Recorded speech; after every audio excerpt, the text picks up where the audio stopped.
Welcome to Introduction to Anthropology. This lecture is on gender, family, and sexuality. What is the family? Your culture may tell you what is allowed and what is not allowed. So ask yourself, who in your family has the power? Who do you marry? Who do you live with after you marry? How many people are you allowed to marry? Whose name do you take? Who has rights to the children? Cultures basically have different ways of expressing many of these variables. The definition of a nuclear family. This is the most common type of family throughout the world, but definitions vary by cultures. Many people would tell you the definition of a nuclear family is mother, father, and dependent children. But we also have another definition. It's a couple and their dependent children. Extended family. It's a family that extends beyond the nuclear family. If you have grandparents, aunts, uncles, cousins that live with you, that is an extended family. If you have someone who lives with you, you consider family, chosen family, that could also be an extended family. Imagine how different cultures defined extended families. Who you define as in your family defines incest. Incest is sexual relations between members of a family. But different cultures have different definitions of family and who in your family is acceptable to marry. For Americans, first cousins are unacceptable. It's actually illegal in America to marry your first cousin. But in many parts of the world, this is an acceptable form of marriage and often preferred by some families. In Europe, prior to the 20th century, this was an acceptable form of marriage and allowed for families to keep family wealth within the family. Charles Darwin, who described natural selection, married his first cousin.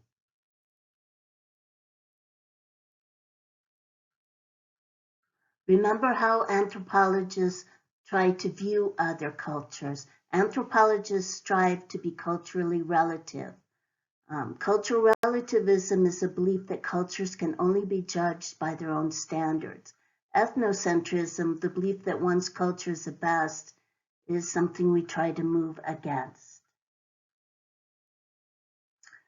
Now, before we continue this, I want to go over some of the kinship definitions that anthropologists use. The following belong to what I call the Ma and Pa rule. Ma means female or mother. Pa means male or father. The first one is matrilineal and patrilineal. Lineal means line of descent. So matrilineal means the line of descent is through the female line. Patrilineal means the line of descent is through the male line. Archy means governs, rules, or power. Matriarchy means female dominance or female power. Patriarchy means male dominance or male power. And again, this is in the family. The final one we'll look at is locale. And again, the Ma and Pa rules continue. Patrilocal means the newlyweds move into the home of the groom's family after marriage. Matrilocal means the newlyweds move into the home of the bride's family after marriage. Neolocal means the newlyweds move into their own home after marriage. Neo means new. Americans prefer neolocality. Newlyweds hope to have their own place without either of their parents or family, just for the new couple. But these definitions do mean something, and usually what it means is your power. I want to take you back to the study of the Dalit women from the YouTube.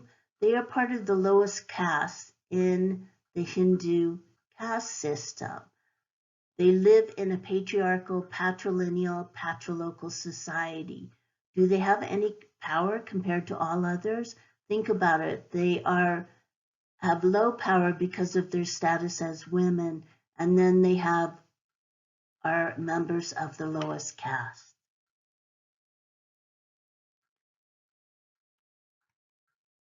Other definitions, most of these relate to marriage. Monogamy, one spouse or sexual partner. In the United States, we strive for monogamy, but oftentimes we are what is called serial monogamists. We have one spouse or sexual partner at a time. Polygamy means two spouses or sexual partners. Now, polygamy doesn't indicate whether it's a male with multiple wives or a female with multiple husbands. Polyandry, a woman with two or more husbands. Less than 1% of all cultures allow this practice. Polyandry is now illegal worldwide, but still practiced by as many as 20 different cultural systems.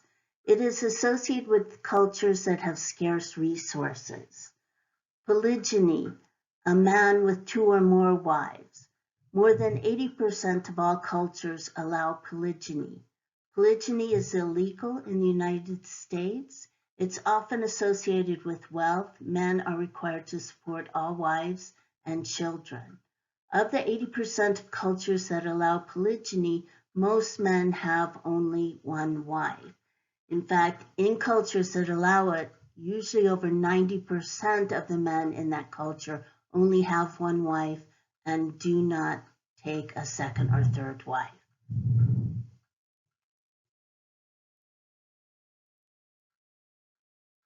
I would like to do a cultural study utilizing the terminology we just discussed.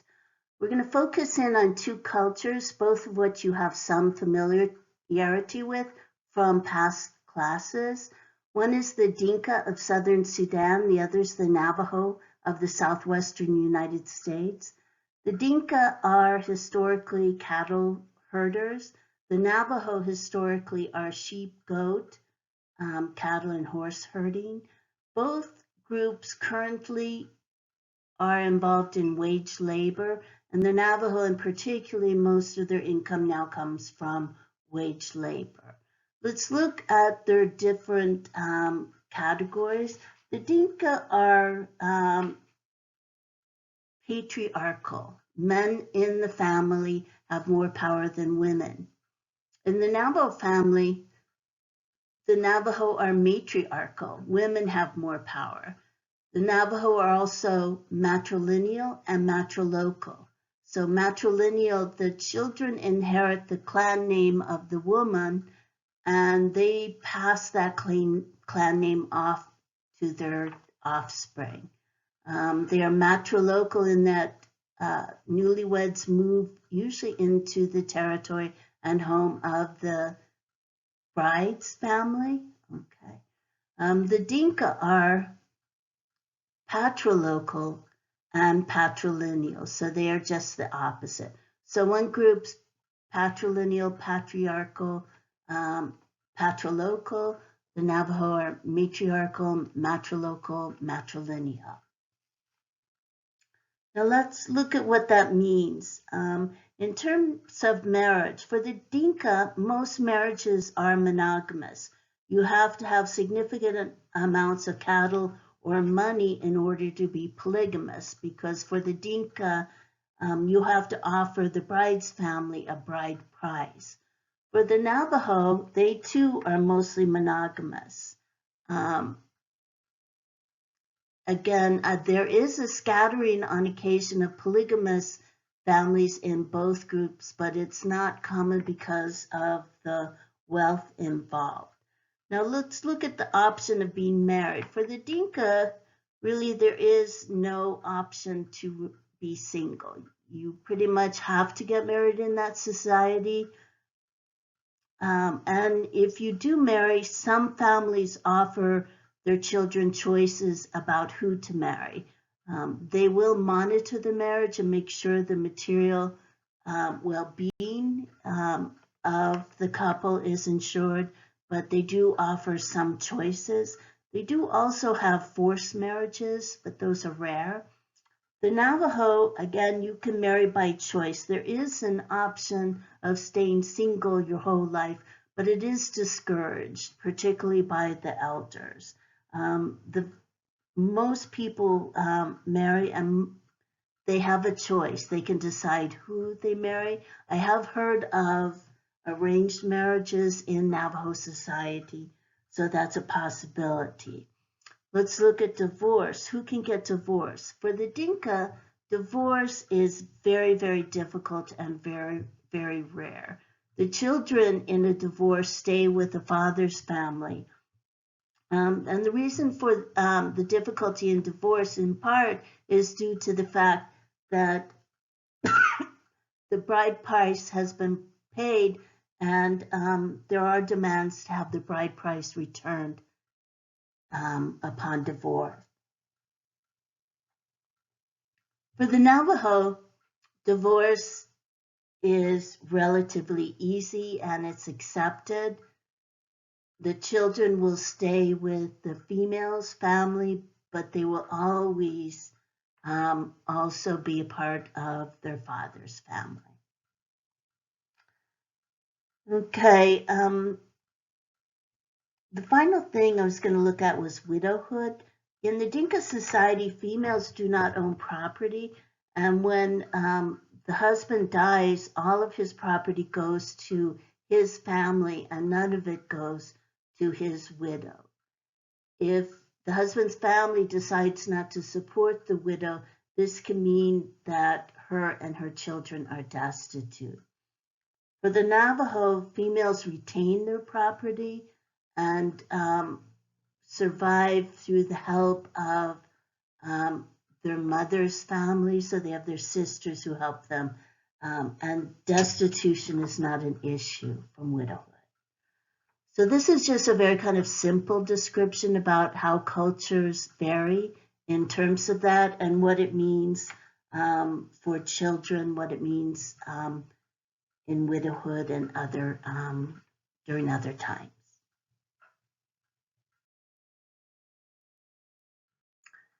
Now we're going to turn the talk to gender and sexuality, look at a few definitions and a few cultures. What characteristics define masculine and feminine in your culture? Is it how you style your hair? Is it the clothes you wear? Okay. If you look closely at this picture, what you'll see is that it is actually the same person. It is a male who has transitioned to female, but what they are is presenting the gender ideas of our culture for both masculine and feminine. Gender, this is a cultural term. Gender is a term used to exemplify the attributes that a society or culture constitutes as masculine and or feminine. Gender identity is a personal concept of oneself as male, female, or a blend, neither. Can you change your gender in your cultural system?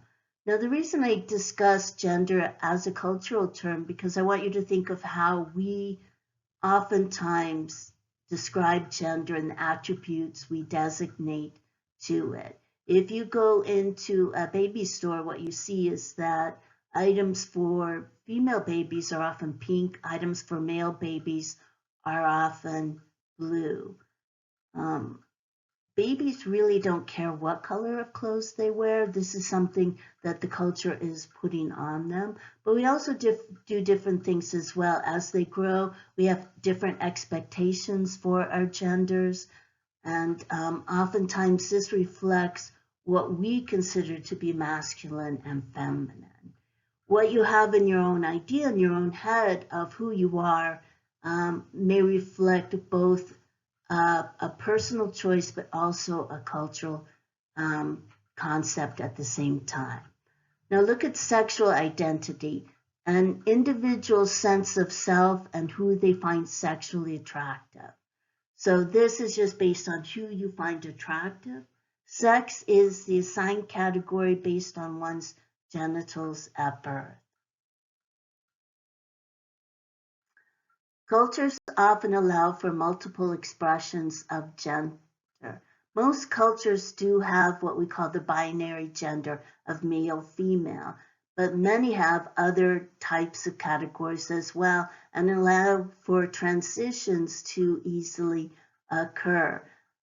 We have in the top photo an actress who plays a transgendered person in a television series.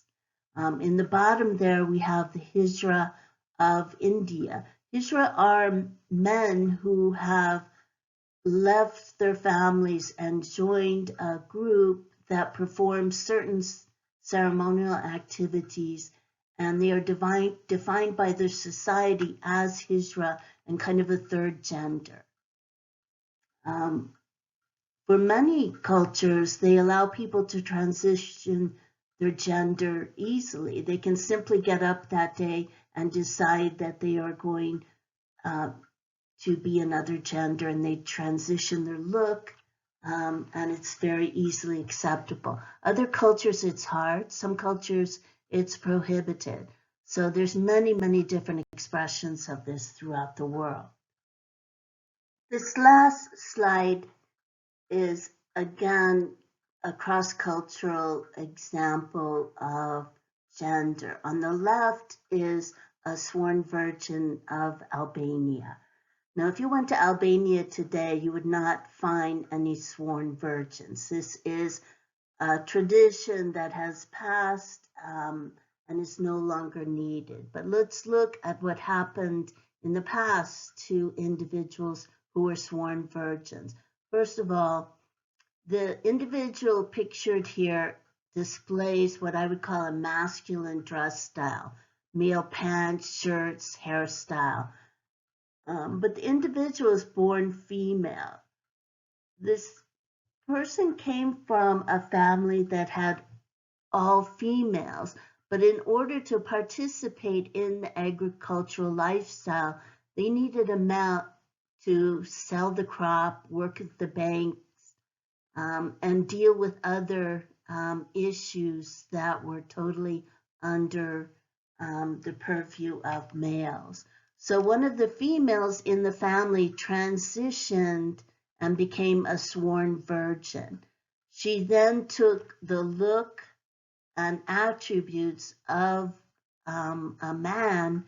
She never married, and she was the one who did the male tasks of banking, taxes, and selling agricultural crops.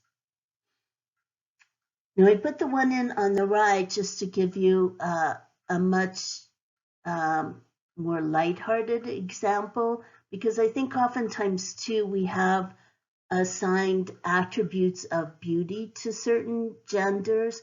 In our cultural system, oftentimes it is the women who have a large number of hair products, makeup items, and things they do to present themselves to society. And I just wanted to show this example from the Wodaabe culture, where it's actually the men who have most of the products and spend most of the time looking attractive. Both males and females from this culture are very attractive, but the men spend significant time on their hair and presentation in their clothing in order to be considered beautiful. I hope you enjoyed this lecture.